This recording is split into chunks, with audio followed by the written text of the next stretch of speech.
Have you ever wanted to peek into the mind of a wise person to understand what makes them truly special? Have you ever wondered what secrets are held by those who seem to navigate life with serenity and balance, even in the face of adversity? What if we told you that there is a series of unsaid, of unspoken truths that wise people choose not to reveal to others? What if we told you that these truths, far from being a sign of weakness or closure, are actually the key to their inner strength and their ability to live a full and meaningful life?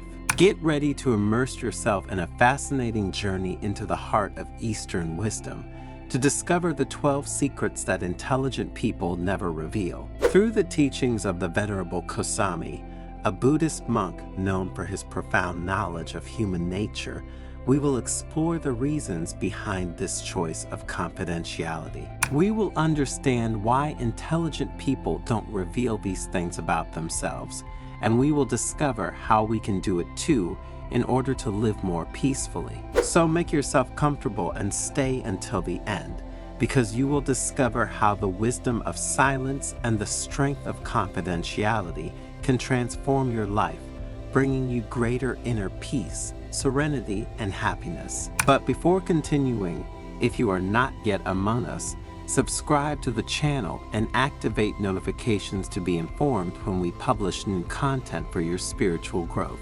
The morning sun filtered through the leaves of the centuries-old trees that surrounded the ancient Buddhist monastery located in the Himalayan mountains. The golden rays caressed the faces of the pilgrims who had gathered in the main hall, awaiting the arrival of the Venerable Kosami. The elderly monk was known for his wisdom and his deep understanding of human nature. Kosami entered the room with a slow and measured step, her weathered face radiating serenity and compassion. The pilgrims bowed as a sign of respect, while the monk sat on a raised cushion, his legs crossed in the lotus position. "Welcome, dear pilgrims," he said in a deep, warm voice.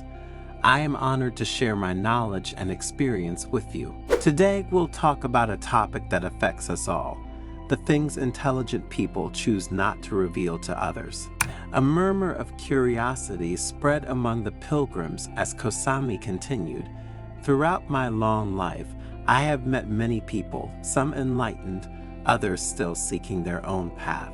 And I have learned that true wisdom lies not only in knowledge, but also in the ability to discern what is important to share and what is best kept to oneself." Kosami paused briefly, then began to list the 12 things that intelligent people never reveal to others. Intelligent people, first of all, never talk about their future plans in detail.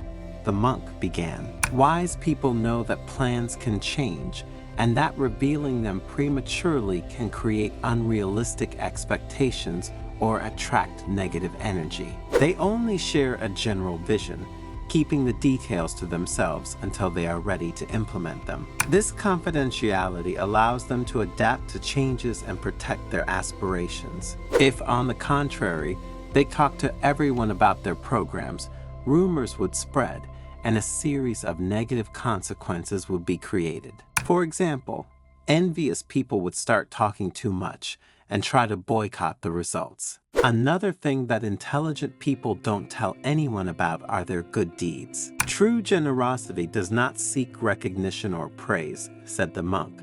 "Wise people do good deeds for the pure pleasure of helping others, without expecting anything in return. They don't feel the need to brag about their selfless actions on social media or in conversations, because they know that the greatest reward is the inner peace that comes from it." As the disciples listened with great interest, the monk introduced the third thing that intelligent people don't talk about: their own difficulties. "Wise people face life's challenges with courage and resilience," Kosami said. "They do not complain about their problems or their suffering because they know that this would only increase their pain and discourage others. They prefer to seek solutions and learn from their experiences, transforming difficulties into opportunities for personal growth and sharing only the lessons learned during negative moments." Another thing they don't talk about superficially is their spiritual knowledge, continued the wise elder.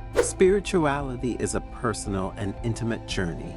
Wise people do not flaunt their knowledge or spiritual experiences. And above all, they do not do it in a superficial or dogmatic way, because they know that this could generate misunderstandings.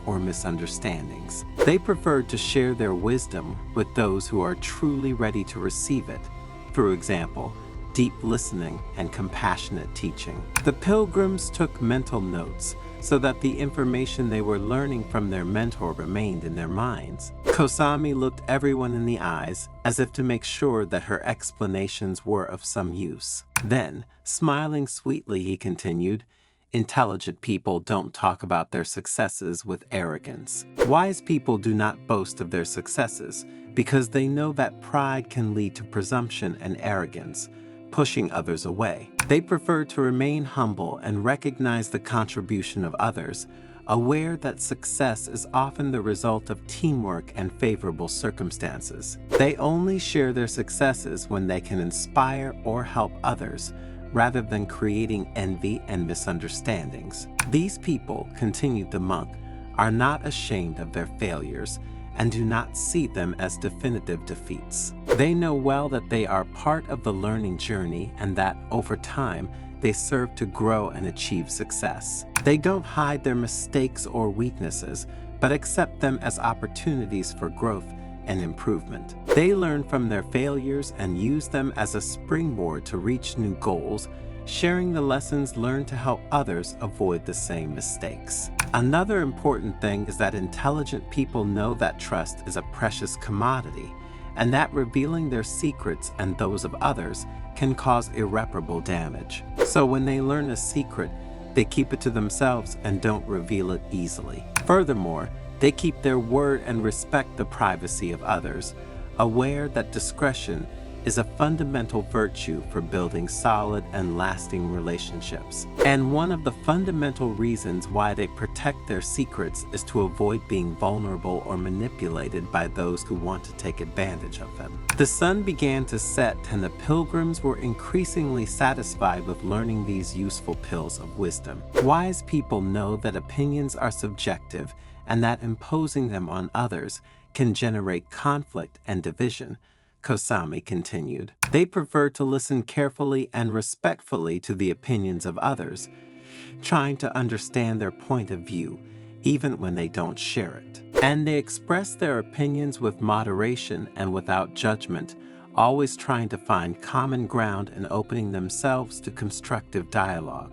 Another thing that intelligent people don't talk about is their financial resources. Wise people know that money is a tool, not an end, and they don't flaunt their wealth or social status on social media or in conversations. Also, because they are aware that this can attract envy and jealousy, as well as creating false expectations. They use money wisely and generously, investing it in projects that can benefit themselves and others. Furthermore, they share their prosperity only with those who truly need it, or with those who can contribute to a common good. These people don't talk inappropriately about their family life either. They protect their family life from external intrusions and the judgment of others. They do not talk about their family problems or personal relationships with people who are not directly involved, nor do they share intimate details on social media. They know that the family is a safe haven where they can find love,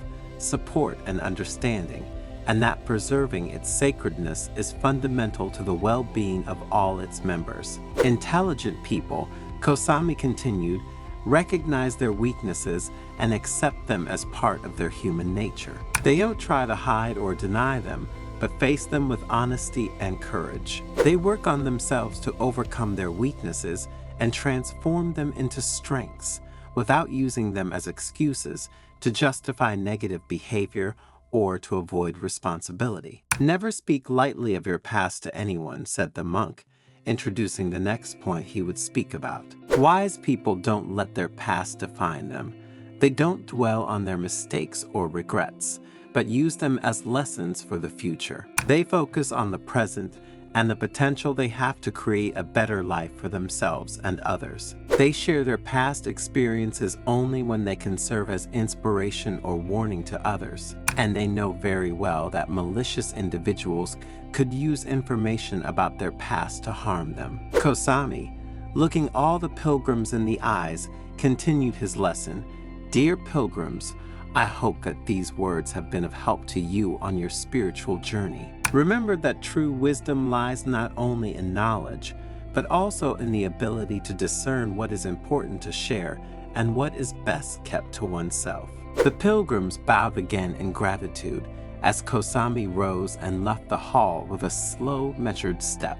His words had touched their hearts and ignited in them the desire to embark on a path of personal and spiritual growth. They all thought about all those situations where they had told too many things about themselves to the wrong people. Kosami's words echoed in the minds of the pilgrims as they left the monastery, carrying with them a seed of awareness planted in their hearts. They understood that true wisdom lies not only in the accumulation of knowledge, but also in the ability to discern what is truly important to share and what is best jealously guarded within oneself. Confidentiality, like a thin but resistant veil, protects our authenticity and allows us to cultivate our inner strength. It's not about hiding who we really are, but about wisely choosing the words that reveal our essence and the people we talk to. Kosami's story teaches us that true strength lies in the ability to face life's challenges with courage and resilience,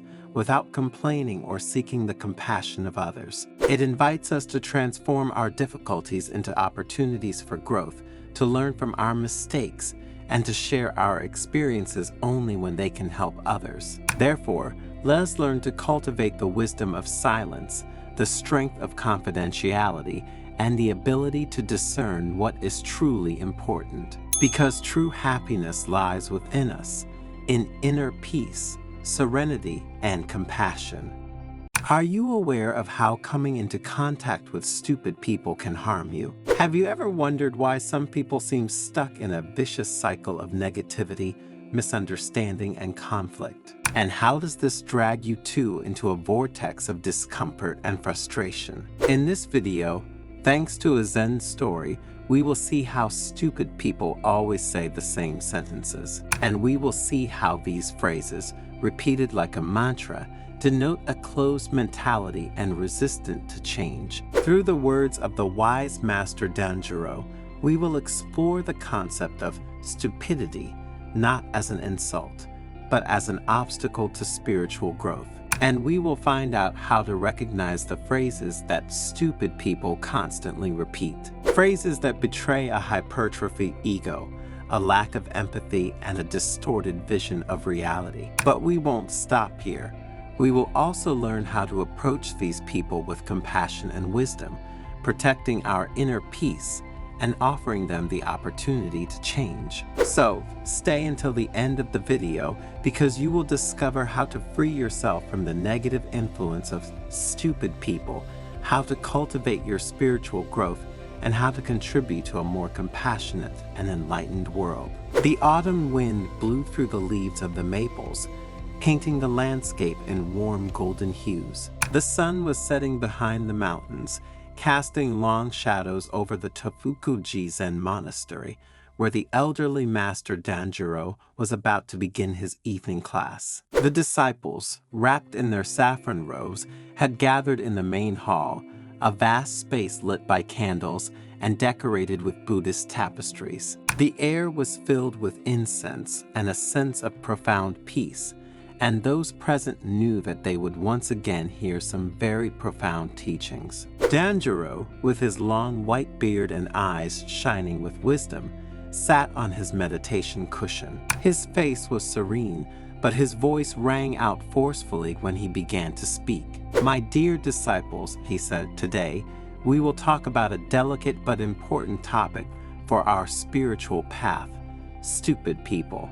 A murmur of surprise went through the room.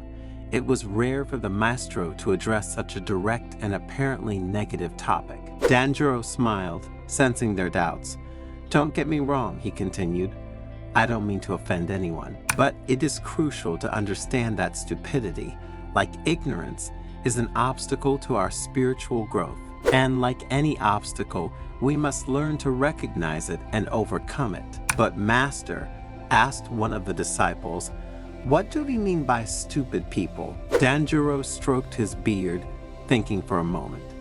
"Stupidity," he replied, "is not simply a lack of intelligence. It is a mental attitude, a way of seeing the world that prevents us from understanding the true nature of things. Stupid people are those who cling to their opinions and refuse to listen to others. They are those who allow themselves to be dominated by negative emotions, who are not capable of putting themselves in other people's shoes. And again, they are the ones who don't have the slightest intention of changing their way of seeing things. But how can we recognize them?"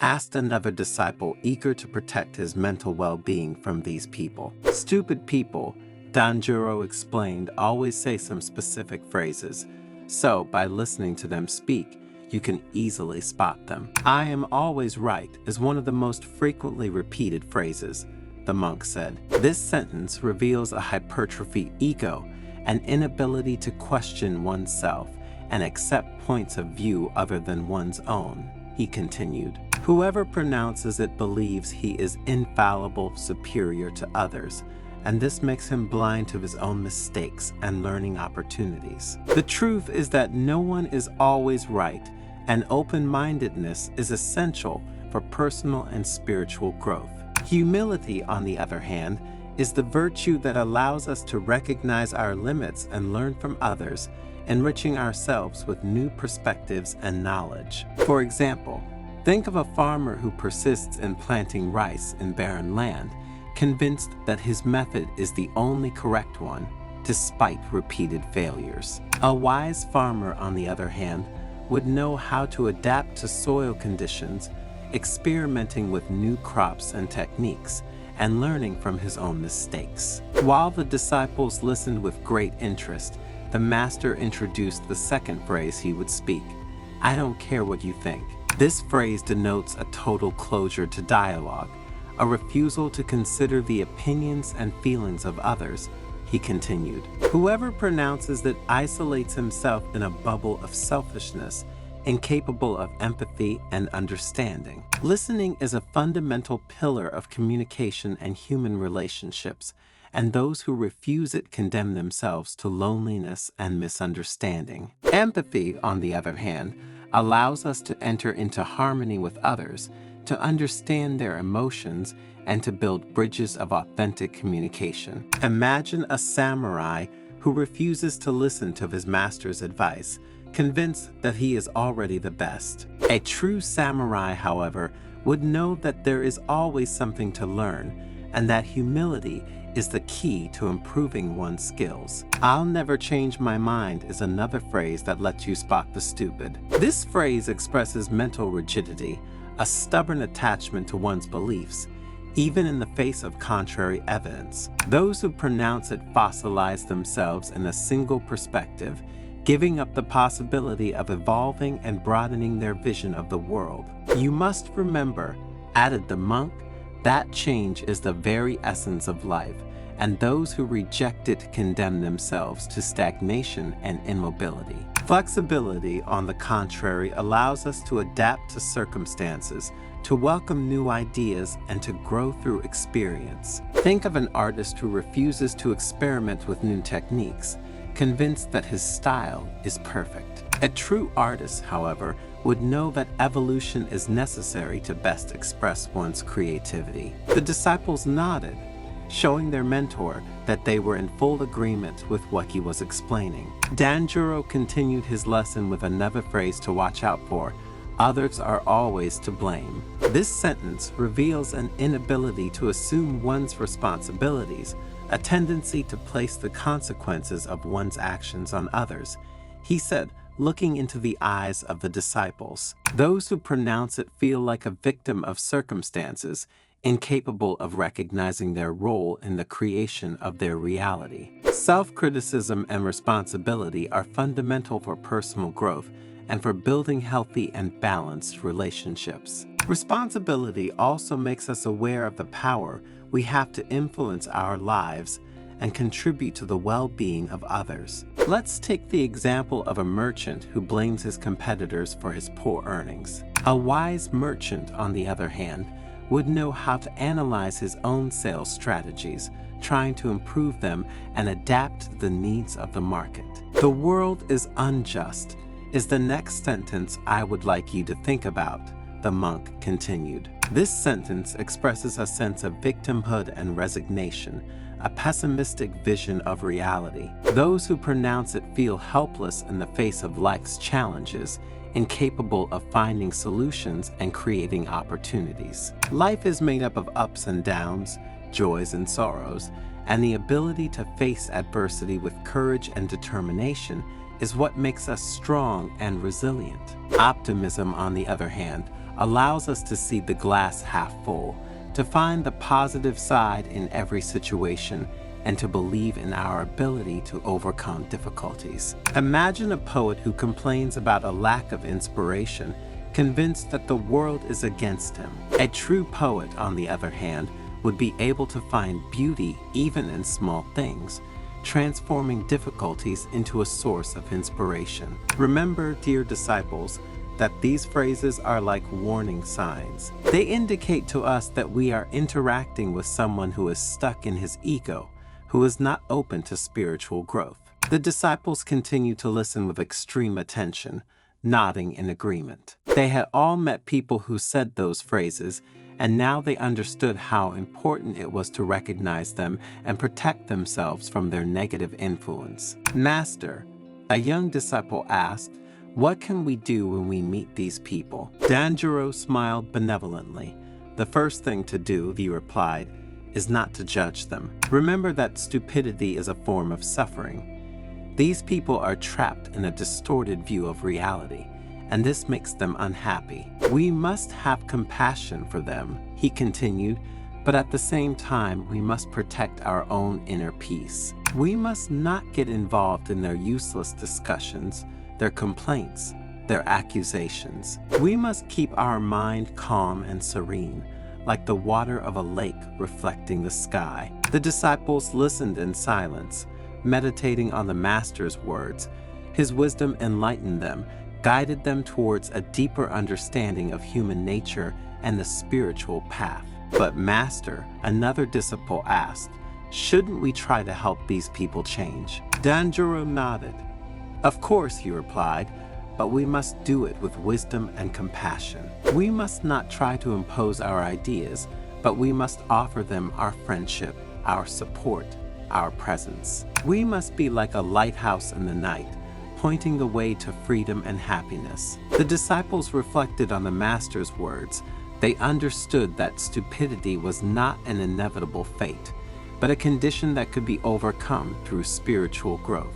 Danjuro continued his lesson, explaining how meditation, the study of sutras, the practice of kindness and compassion could help us free ourselves from stupidity and realize our full human potential. His voice was like a melody that calmed the mind and opened the heart.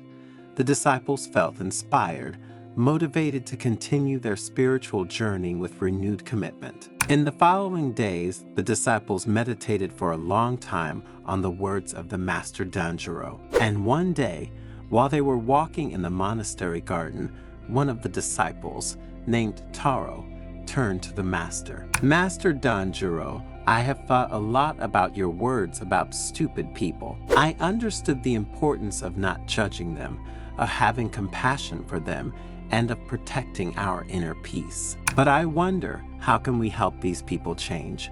How can we make them understand that stupidity is an obstacle to their happiness?" Danjuro smiled and replied, "Taro, your question is very important.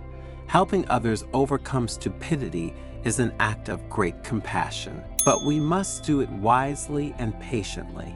We cannot force anyone to change, but we can offer them our presence, our example, and our guidance." Have you ever wondered why, despite your best efforts, serenity always seems to elude you? Have you ever had the feeling that something or someone is sapping your energy and happiness? What if I told you that the key to a more fulfilling and peaceful life could lie in the people you invite into your home? Our home is our refuge, the place where we feel safe and protected. But what happens when we allow negative energies to cross the threshold? And how can we protect our sacred space from toxic influences that can undermine our inner peace? In this Zen story, we will guide you through a journey to discover 10 types of people who, although they may seem harmless at first glance, can actually ruin your life and your health. You will learn to recognize the warning signs and protect yourself and your home from these negative influences. And you will understand that not letting these 10 types of people into your home will help protect you and the people you love from negative influences. Plus, if you stick around to the end, you'll discover an age-old secret that will help you transform your home into a sanctuary of peace, joy, and harmony. But before continuing, subscribe to the channel and activate notifications to be informed when we publish new content for your spiritual growth. The rain beat rhythmically on the roof of the Anyo-in Zen monastery, creating a tranquil melody that carried through the corridors. Inside the temple, an elderly monk named Seishin was preparing the hall for evening meditation. His movements were slow and measured, every gesture full of intention and presence. He lit lavender-scented candles, arranged meditation cushions in a perfect circle, and arranged fresh lotuses on the altar. Their delicate fragrance mixed with the smell of wet wood and incense, creating an atmosphere of peace and serenity. Seishin was known throughout Japan for his wisdom and compassion. Pilgrims from every corner of the country traveled to the monastery to listen to its teachings and find guidance on their spiritual journey. That evening, a group of pilgrims had gathered in the hall, eager to hear the master's words. There were young and old, men and women, all united by the search for a more meaningful and fulfilling life. Among them was Hana, a young woman who had lost her husband in a tragic accident. His heart was filled with pain and anger, and he sought solace in spirituality. There was also Kenzo, a rich merchant who had achieved material success, but felt an inner void that he couldn't fill. And there was Akiko, a single mother struggling to raise her children in a world full of challenges and uncertainties. Seishin entered the room. His face was serene and his eyes shone with an inner light. He wore a simple robe and carried a hand-carved walking stick. He bowed to the pilgrims, who responded with the same gesture of respect. Then he sat down on his meditation cushion and began to speak. "Dear friends," he said in a calm, deep voice, "this evening I am honored to share with you some teachings about protecting our home and life from negative influences. Our house is much more than just a building. It is our personal sanctuary, a sacred space where we cultivate inner peace, security, and well-being. Like a garden that requires care and attention to thrive, our home also needs to be protected from weeds that can stifle its beauty and vitality. These weeds are the people who, with their energy and negative behaviors, can ruin our lives and our health." Seishin paused, letting his words echo through the room. Hana closed her eyes, trying to absorb her master's every word. Kenzo nodded slowly, considering the truth of that statement. Akiko felt relieved, as if a weight had been lifted from her heart. Seishin continued, "I will tell you about 10 types of people we should always keep away from our home, not out of malice or judgment, but to protect our precious emotional and spiritual balance. Negative people, first of all, are like dark clouds blocking the sun. Their constant complaining, criticism, and pessimism can poison the atmosphere of our home and drain our vital energy. Their presence makes us feel tired, unmotivated, and irritable. You should know that negativity is contagious. If we allow these people into our home, their negative energy can infiltrate every aspect of our lives. And this will affect our thinking, our emotions, and even our physical health." Hana thought of her mother-in-law, a woman always ready to criticize and complain about everything. His presence was like a toxic cloud that polluted the air of his home. Kenzo remembered a business partner who always saw the glass as half empty. His catastrophic predictions had created a climate of anxiety and mistrust in his company. Akiko thought of a neighbor who did nothing but gossip and sow discord in the neighborhood. His negativity had created an environment of tension and hostility. Gossipers are like poisonous snakes that slither in the shadows, continued the monk. Their words can sow discord, distrust, and conflict among friends and family. Their gossip creates an environment of tension and anxiety where no one feels safe or respected. When we allow gossip into our home, we are opening the door to an energy of judgment and negativity that can damage our relationships and undermine our trust in others. Hana remembered a friend who loved to gossip about her coworkers. His words had created a climate of suspicion and rivalry in his office. Kenzo thought of an acquaintance who enjoyed spreading unfounded rumors about his competitors. Akiko remembered a group of mothers gathering in the park to gossip about their neighbors. Their words had created a climate of judgment and intolerance in the neighborhood. Dishonest people, continued the master, are like thieves who sneak in the night. Their lies and deceptions can cause emotional and financial damage, destroying trust and creating an environment of uncertainty and danger. When we allow dishonest people into our home, we are putting our safety and well-being at risk. Their actions can have legal consequences and ruin our reputation. Hana thought of an ex-boyfriend who had cheated on her and stolen money from her. His dishonesty had left a deep. Kenzo recalled an employee who had forged documents to get a promotion. His actions had caused serious financial damage to his company and had created a climate of suspicion and distrust among colleagues. Akiko thought of a family friend who had taken advantage of her generosity to get loans she never repaid. His dishonesty had created a rift in their friendship and left a sense of bitterness and disappointment. Aggressive people are like erupting volcanoes, said the monk, introducing another type of person to keep away from your home.